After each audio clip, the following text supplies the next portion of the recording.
Haleluya. Puji Tuhan. Shalom. Selamat pagi menjelang siang. Salam sejahtera dalam kasih Tuhan kita Yesus Kristus. Senang sekali saya boleh bertemu kembali dengan saudara-saudari semua, Bapak Ibu yang saya kasih dalam nama Tuhan Yesus Kristus. Tidak terasa kita berada di hari Minggu yang terakhir di bulan Januari tahun 2026. Ya, saudara-saudaraku, hari ini saya akan menyelesaikan seri yang keempat dari tema khotbah kita untuk sepanjang bulan ini, yaitu mempersembahkan hidup untuk Tuhan. Kita masuk bagian yang keempat, ya. Mari sama-sama saudara membuka Alkitab kita. Tentu ayat emas kita untuk tahun ini tetap kita baca, tetapi kita membaca juga ayat 57. Saudara-saudaraku, saya waktu menyiapkan khotbah ini, saya percaya Tuhan menuntun saya untuk kita juga boleh membaca dan kita akan melihat kebenaran yang indah dan luar biasa yang terdapat dalam firman Tuhan pada pagi hari ini untuk seri yang keempat, mempersembahkan hidup untuk Tuhan. 1 Korintus 15 ayat 57 sampai 58. Tetapi syukur kepada Allah yang telah memberikan kepada kita kemenangan oleh Yesus Kristus Tuhan kita. Karena itu, saudara-saudaraku yang kekasih, berdirilah teguh, jangan goyah, dan giatlah selalu dalam pekerjaan Tuhan, sebab kamu tahu bahwa dalam persekutuan dengan Tuhan, jerih payahmu apa saudaraku? Tidak sia-sia. Saudara, percayalah, selama kita melakukan apapun untuk Tuhan dengan hati tulus, kemurnian dan ketaatan, yang kita minta dalam pimpinan Tuhan, maka tidak ada yang sia-sia di dalam Tuhan. Ya, dan hari ini bagian terakhir dalam tema bulan ini kita mau lihat ya dan merenungkan satu bagian yang tidak boleh kita abaikan, terutama dalam ayat yang ke-57 tadi, saudara-saudaraku ya. Saya baca lagi bagi kita semua. Tetapi syukur kepada Allah yang telah memberikan kepada kita kemenangan oleh Yesus Kristus Tuhan kita. Saya sudah sampaikan bahwa pasal 15 ini ya saudara-saudaraku, ini bicara tentang kebangkitan Tuhan Yesus Kristus ya. Dan pasal 58 ini adalah pasal yang sangat menarik kalau buat saya, karena selain bicara tentang kebangkitan Kristus, dibicarakan juga bagaimana manusia hidup kita, manusia roh kita harus memiliki satu kepekaan, kebangkitan dalam kehidupan kita. Nah, saudaraku, kita lihat sekarang kita diberikan kemenangan di dalam Tuhan Yesus Kristus dan kita harus bersyukur. Amin. Kita tidak boleh tidak bersyukur. Kita harus bersyukur. Ya, apalagi kehidupan kita tahu bersama, kita diselamatkan oleh kasih kebaikan Tuhan melalui kematian Tuhan Yesus di kayu salib. Dan kita harus bersyukur. Jadi kita tidak bisa giat dalam pekerjaan Tuhan, kita tidak bisa goyah, maksudnya kita bisa kuat, kita bisa berdiri teguh, asal di dalamnya ada ucapan syukur. Oleh karena itu hari ini kita mau belajar bagaimana hidup yang kita persembahkan oleh Tuhan untuk Tuhan itu harus didasari oleh hal yang luar biasa ini, saudara-saudaraku, yaitu oleh rasa syukur. Jadi dua hal saya mau bagikan pagi hari ini kepada kita semua sebagai penutup untuk tema khotbah mempersembahkan hidup untuk Tuhan. Perhatikan saudara-saudaraku, kita belajar bahwa hidup yang kita persembahkan untuk Tuhan ya harus didasari oleh dua hal. Yang pertama perhatikan, ucapan syukur. Nah, saudara, yang pertama, kita hidup yang kita jalani, yang kita mau berikan untuk Tuhan Yesus, ternyata harus didasari oleh satu ucapan syukur. Ya, ucapan syukur ini, saudara-saudaraku, bentuk penghormatan yang harus menjadi gaya hidup orang percaya.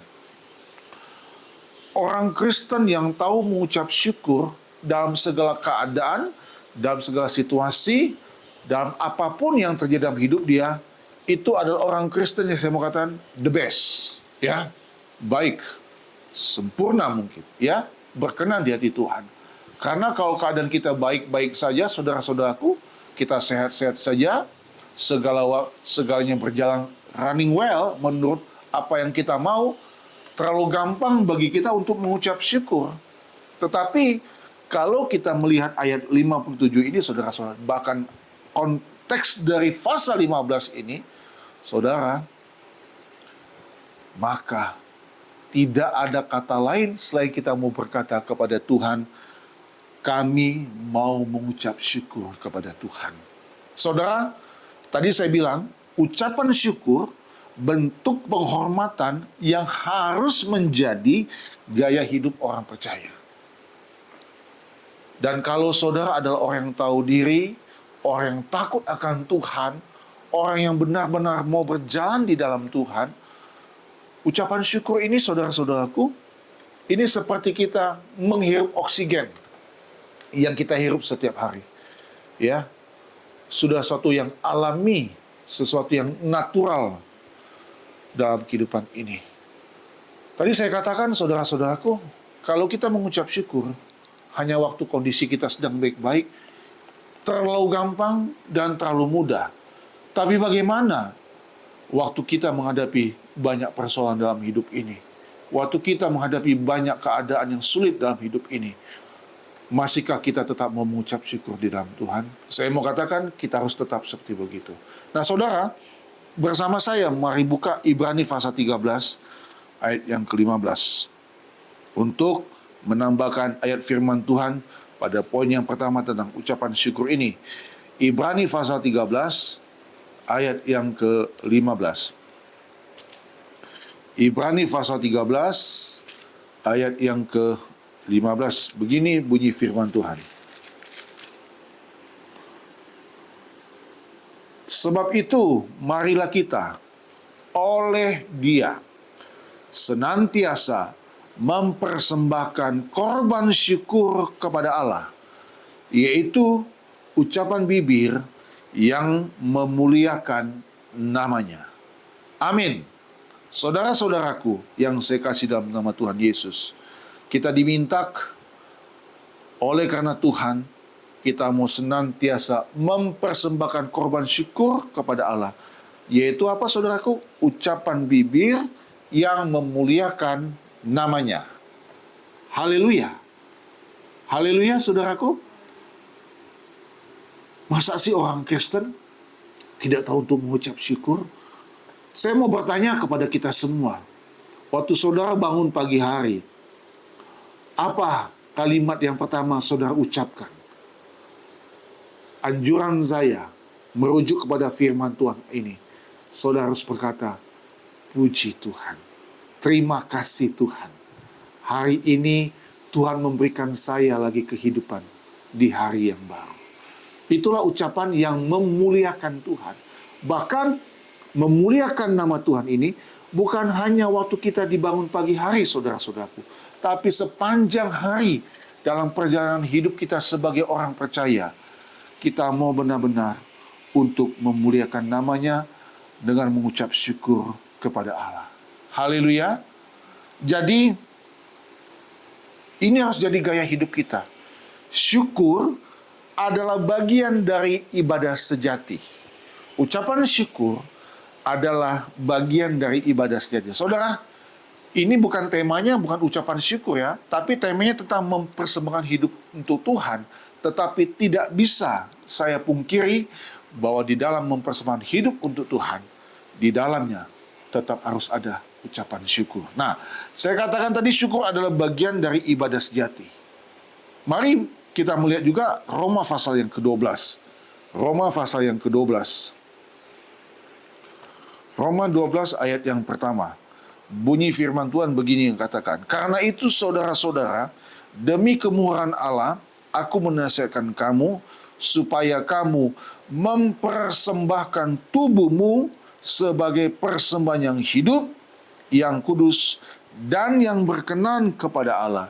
itu adalah ibadahmu yang sejati. Ibadah yang sejati mempersembahkan tubuh kita sebagai persembahan yang hidup, yang kudus, dan yang berkenan. Tentunya di dalam ini semua ada unsur ketaatan, penundukan diri, dan kesetiaan dalam kita melakukan firman Tuhan. Jadi, klop ya, saudaraku, pas, benar, terkonfirmasi bahwa syukur adalah bagian dari ibadah sejati yang diwujudkan melalui pujian, perbuatan baik, dan hidup yang dipersembahkan secara total bagi kemuliaan Tuhan. Kalau di kitab Ibrani tadi dianjurkan, disarankan, bahkan didorong oleh firman Tuhan, kita harus memuliakan Tuhan, mengucap syukur melalui kata-kata kita yang keluar dari bibir kita. Jadi seorang anak Tuhan yang baik, berkenan di hati Tuhan, itu apapun jadi, jangan sampai keluar kata-kata, kalimat yang bisa menyakiti sesama kita, apalagi menyakiti hati Tuhan. Jadi kalimat-kalimat, kata-kata yang tidak pantas, yang tidak boleh diucapkan itu harus kita buang baik-baik, saudara-saudaraku. Perkatakan perkataan yang baik, yang bagus, yang dimana di dalamnya ada sesuatu yang membawa orang lain diberkati dengan kalimat kita. Haleluya, kita belajar di sini, saudara-saudaraku. Ya, anak-anak sekolah yang sekolah di setiap sekolah yang ada, saudara-saudara, tentu diajar oleh gurunya untuk berkata-kata yang baik, baik kepada guru, baik kepada teman sekolah, baik kepada lingkungan, apalagi kepada keluarga orang tua yang ada di rumah. Ya, jadi kekristenan pastinya mengajar saya dan saudara dalam kita mempersembahkan hidup untuk Tuhan, pasti ada ucapan syukur. Nah, syukur itu adalah bagian dari ibadah yang sejati, kata kitab Roma. Sampai di sini saya percaya saudara mau siap untuk memuji Tuhan, untuk mempersembahkan hidup saudara, hidup yang baik, yang berkenan untuk Tuhan. Mari saudara-saudaraku, masih ada waktu 11 bulan lagi di tahun ini. Masih panjang, bukan? Ya, masih panjang. Cuaca hari-hari ini hujan terus. Ya, sepanjang hari, setiap hari, pagi, siang, sore, malam, hujan selalu. Ya, apakah dengan begitu kita tetap mengucap syukur kepada Tuhan? Pasti harus belajar untuk tidak bersungut-sungut, belajar untuk tidak menggerutu dengan keadaan apapun yang kita alami sampai hari ini. Haleluya. Suasana Natal tentu masih terasa. Apalagi ini pas ya, masih tanggal 25 Januari, masih 1 bulan yang lalu kita rayakan pas Natal. Dan masih ada suasana Natal di tempat ini. Masih ada pohon Natal yang masih terpasang di tempat ini, saudara-saudaraku. Ya, kiranya membuat kita hidup penuh dengan ucapan syukur. Yang dimana tadi katakan, itu adalah ibadahmu yang sejati. Yang kedua, saudara-saudaraku, yang kedua, kita belajar bahwa hidup yang kita persembahkan untuk Tuhan harus didasari selalu kasih kepada Tuhan Yesus. Sederhana. Kalau yang pertama, didasari oleh ucapan syukur. Yang kedua, kasih kepada Tuhan Yesus. Nah, saudara, perhatikan kembali kalimat dari 1 Korintus 15 ayat 57 tadi. Tetapi syukur kepada Allah yang telah memberikan kepada kita apa, saudaraku? Kemenangan oleh Yesus Kristus Tuhan kita. Saudara, semua kita sudah tahu, ya, kemenangan yang diberikan oleh Tuhan ini bukan kemenangan yang mudah, bukan kemenangan yang gampang, apalagi kemenangan yang gratis. Ada harga yang dibayar oleh Tuhan Yesus Kristus supaya saya dan saudara yang hidupnya terancam masuk kepada kematian kekal oleh karena kematian Tuhan di kayu salib, hidup kita dibenarkan, terjamin oleh keselamatan di dalam Tuhan. Itulah sebabnya saya katakan yang kedua ini, hidup yang kita persembahkan untuk Tuhan harus didasari selalu kasih kita kepada Tuhan Yesus. Kalau minggu lalu saya katakan pondasi yang paling penting adalah kita bersekutu bersama dengan Tuhan. Hari ini, saudaraku, kita diingatkan kembali bahwa kemenangan yang diberikan oleh Tuhan Yesus itu bukan kemenangan yang gampang. seperti membalikan telapak tangan. Tidak. Kemenangan ini dilalui Tuhan dengan penderitaan yang sungguh hebat dan luar biasa. Minggu depan kita kembali akan mengadakan perjamuan kudus. Ya, setiap bulan kita tetap terus mengadakan perjamuan kudus supaya saya dan saudara diingatkan selalu bahwa hidup ini cuma kemurahan Tuhan. Nah, kalau begitu, bagaimana caranya supaya kita benar-benar dapat mengalami kasih Tuhan dan dapat hidup wujud di dalamnya? Karena saya ingatkan, kalau bukan karena kematian dan kebangkitan Tuhan Yesus, kita tidak akan mengalami kemenangan atas dosa dan maut. Kalau saya mau mengajak kita lihat kembali ayat 56, saudara-saudaraku. Sengat maut ialah dosa, dan kuasa dosa ialah hukum Taurat. Tidak ada orang mampu menghadapinya. Hanya Yesus pribadi yang mampu mengatasi ini. Tidak ada orang yang sanggup menghadapi kuasa maut. Tidak ada orang yang sanggup menghadapi sengat maut dan kuasa dosa. Bapak Ibu, saya mengajak kita semua untuk memikirkan ini dengan sungguh-sungguh.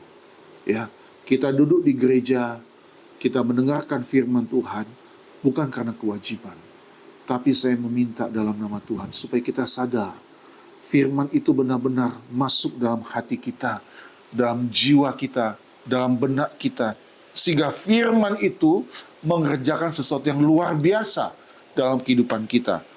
Jadi saudara-saudaraku, kita wujudkan kasih kita kepada Kristus Yesus Tuhan melalui komitmen mempersembahkan seluruh hidup sebagai persembahan yang hidup kepada Tuhan Yesus.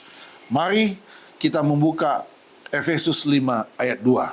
Saudara-saudara, kita membuka Efesus 5 ayat yang kedua. Efesus 5 ayat yang kedua berkata begini. Atau saya mulai lebih dulu dari ayat 1 ya. Efesus 5 ayat 1 dan 2. Sebab itu, jadilah penurut-penurut Allah seperti anak-anak yang kekasih, dan hiduplah di dalam kasih sebagaimana Kristus Yesus juga telah mengasihi kamu dan apa saudaraku, dan telah menyerahkan dirinya untuk kita sebagai persembahan dan korban yang harum bagi Allah. Katakan amin. Tolong saudara katakan amin. Saudara baca dan renungkan firman Tuhan ini. Saudara diminta untuk kita hidup di dalam kasih sebagaimana Kristus Yesus juga telah mengasihi kamu dan telah menyerahkan dirinya untuk kita sebagai persembahan dan korban yang harum bagi Allah. Wow. Saya cuma bisa berkata, terima kasih Tuhan. Terima kasih kepadamu yang mengasihi kami, yang mencintai kami. Saudara, dunia di luar sana penuh dengan ancaman saat hari ini. Ya, kita tidak bisa memungkiri itu. Ada ketakutan, ada kekhawatiran. Tapi saya mau katakan sebagai hamba Tuhan, Alkitab sudah katakan, menjelang kedatangan Tuhan akan ada deru perang, kabar-kabar tentang perang. Sesuatu yang bisa mengkhawatirkan hidup kita. Saya pernah katakan, saudara-saudaraku, di dunia ini tidak ada tempat yang aman sebetulnya. Dimanapun kita berada, ancaman selalu ada. 3-4 tahun lalu, kita sudah melewati bahaya dari COVID-19. Hari ini dan ke depan nanti, dunia ini selalu ada dalam ancaman. Saya bukan menakut-nakuti saudara-saudaraku. Firman Tuhan yang saya bagikan pada hari ini mengingatkan kita, kalau hidupmu tidak kuat erat di dalam Tuhan, tidak ada kasih Tuhan dalam kehidupanmu, sehebat apapun engkau, semampu apapun engkau, kita akan kalah. Kita akan tidak berarti apa-apa. Kita akan binasa. Oleh karena itu, saya mau ngajak kita semua, saudara-saudara, mari kita mau hidup di dalam kasih. Hidup di dalam kasih Tuhan. Ya, Tuhan mengajar saya dan saudara untuk punya komitmen yang kuat. Kita wujudkan kasih Tuhan yang luar biasa itu. Paulus katakan, saudara-saudara, Kalau Yesus tidak dibangkitkan, maka sia-sialah kepercayaan saya dan saudara. Haleluya. Tapi syukur kepada Allah. Kita bersekutu. Halo? Kita bersekutu. Kita beribadah. Kita berdoa. Kita membaca Alkitab. Kita berfellowship. Kita menyembah, memuja. Tidak sia-sia. Karena didasari dengan ucapan syukur. Karena dimulai dengan kemenangan oleh karena kasih Tuhan di kayu salib. Ini harus terus ditanam dalam hati dan pikiran kita, saudara-saudaraku. Jadi hari ini kalau engkau masih menawar dengan Tuhan, ya, yang minggu lalu saya katakan jangan menunda, saudara, ya, kalau saya bilang jangan tinggalkan dan lupakan Tuhan. Kata menunda itu dalam The Message pakai kata istilah jangan melihat ke belakang. Kerajaan Allah tidak akan ditunda sampai besok. Manfaatkanlah hari ini.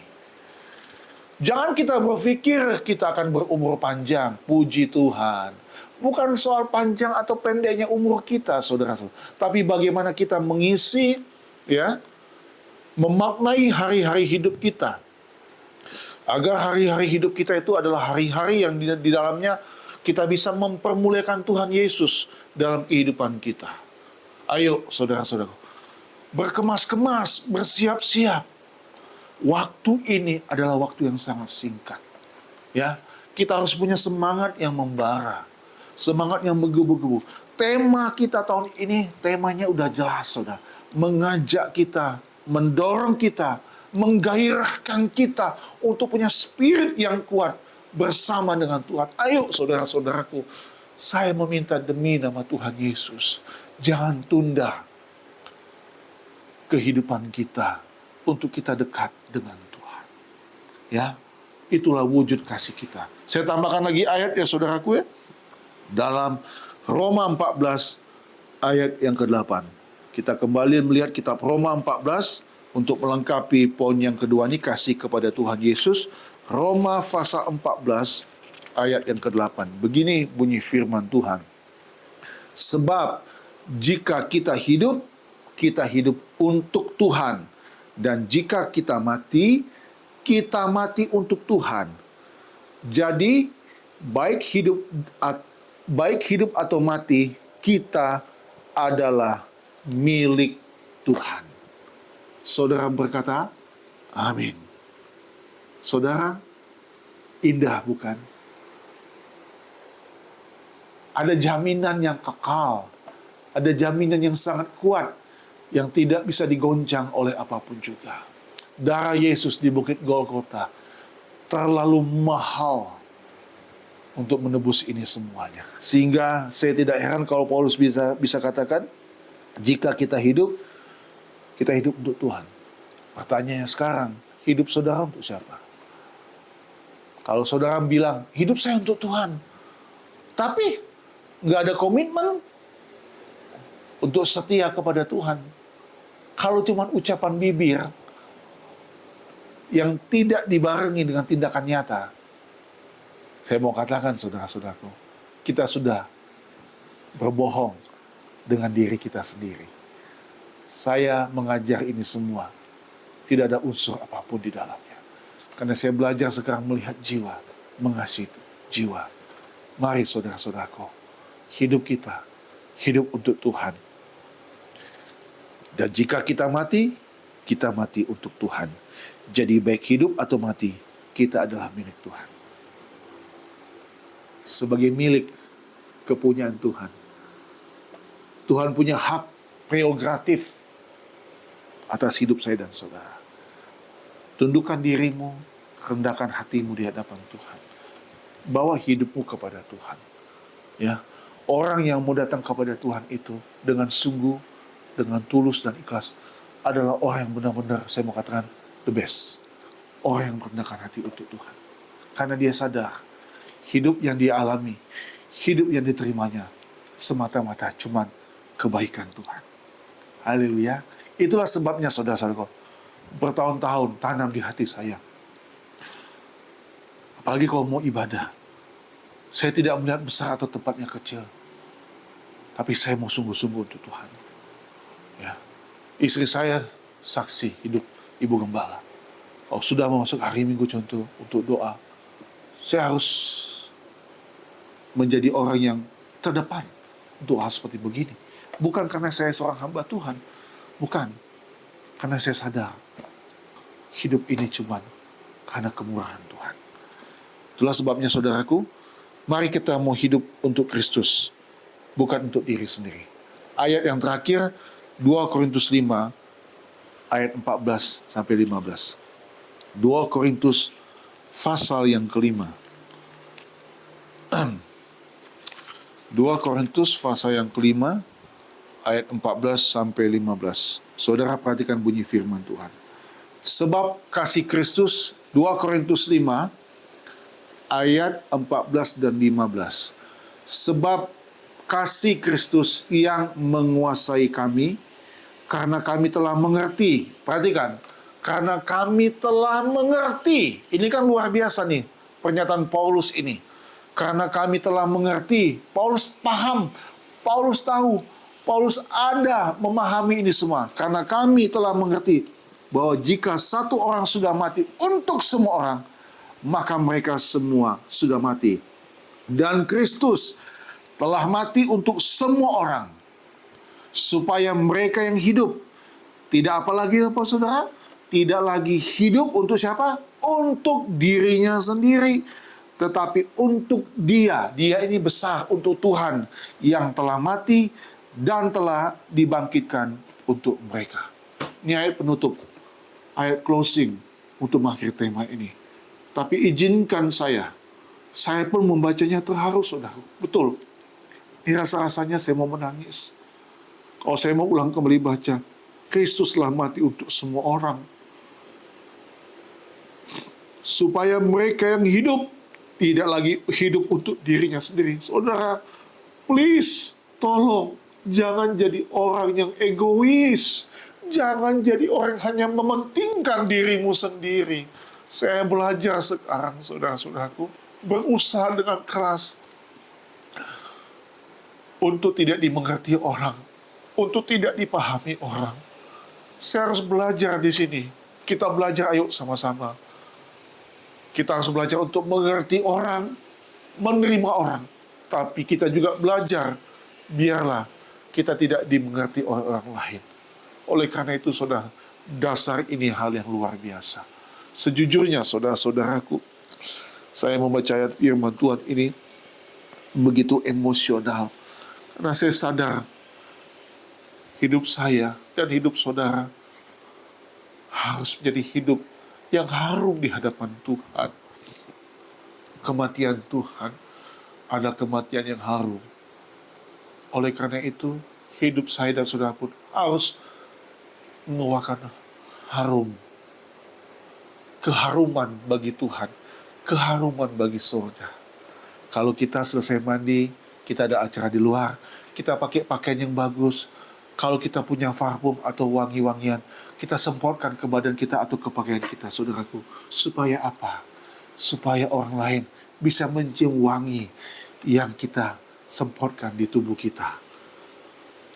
Tapi ada satu wangi yang tidak boleh hilang dalam hidup kita. Yaitu wangi apa, saudaraku? Wangi sorga. Yang tidak boleh hilang dalam hidup kita. Dan wangi sorga inilah wangi yang merupakan harum, keharuman bagi Tuhan. Benar Alkitab katakan, ya, Tuhan tidak pernah melihat apa yang ada di luar, tapi Tuhan melihat isi hati kita. Haleluya, saudara-saudaraku.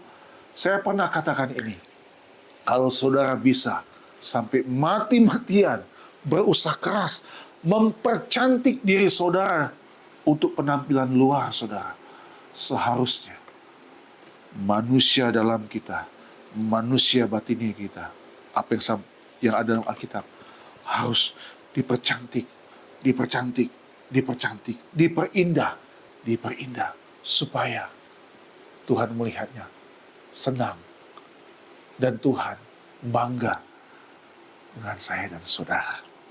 Kiranya hidup yang kita berikan sepanjang hari ini dan sepanjang umur hidup kita, hidup untuk Kristus, bukan untuk diri sendiri.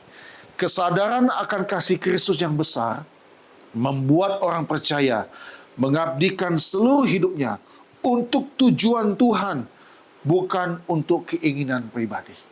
Ya, saudara boleh terjemahkan sendiri. Tadi saya sudah katakan, kalau hari ini hidupnya untuk dirimu sendiri saja, saya mau katakan masih ada waktu untuk kita bertobat dan berubah. Mari bawa hidupmu yang terbaik bagi Tuhan. Tuhan Yesus memberkati kita semua. Mari kita bangkit berdiri. Mari kita mau mengekspresikan kasih kita kepada Tuhan. Tuhan berkati kita semua. Haleluya.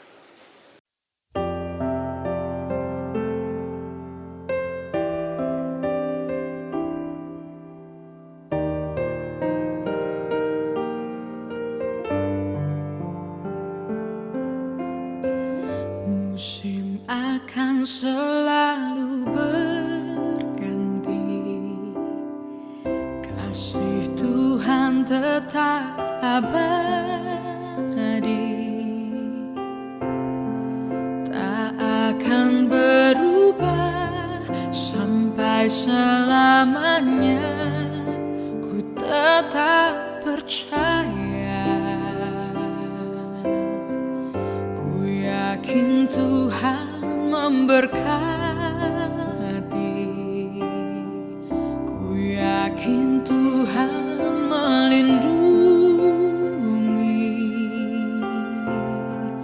Burung di udara Tuhan pelihara karena kasih-Nya. Tuhan selalu